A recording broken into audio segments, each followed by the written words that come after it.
સમાચારની શરૂઆત મહત્વપૂર્ણ સમાચારથી કરીએ તો ભરૂચના સાંસદ મનસુખ વસાવાએ વન રાજ્યમંત્રી સામે બાયો ચઢાવી છે। નર્મદા જિલ્લાના પ્રભારી મંત્રી પ્રવીણ માળી સામે વસાવાએ સવાલો ઉઠાવ્યા છે। પ્રભારી મંત્રી કોઈ પ્રકારની ચિંતા નથી કરતા, મારા કરતા વધુ જવાબદારી પ્રવીણ માળીની છે।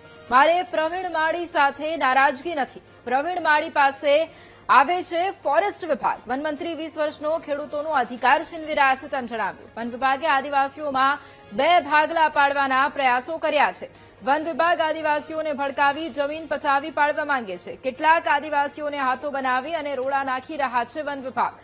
સરકાર ભાજપની છે પણ આદિવાસીનો પ્રશ્ન હશે ત્યારે હું આદિવાસીઓની સાથે છું। સાગબારામાં જંગલની જમીન ખેડવાનો વિવાદ ચરમસીમાએ પહોંચ્યો છે। સાગબારાના આદિવાસીના હક માટે ધરણા પર બેઠા છે મનસુખ વસાવા।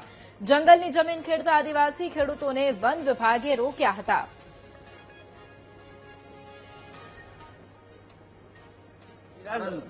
નિરાકરણ નથી આવતો એટલે તો અર્જુનભાઈ અને પ્રવીણ માળીને તમે પૂછજો। તમે પ્રવીણ માળી આપણા નર્મદા જિલ્લાના પ્રભારી મંત્રી પણ છે, એમની પણ ફરજ છે ભાઈ। જિલ્લાના તમે પ્રભારી મંત્રી છો અને સાગબારા તાલુકો નર્મદા જિલ્લામાં આવે છે, એના પ્રભારી મંત્રી છો। કમસે કમ પ્રભારી મંત્રી તો થોડી ચિંતા તો કરો।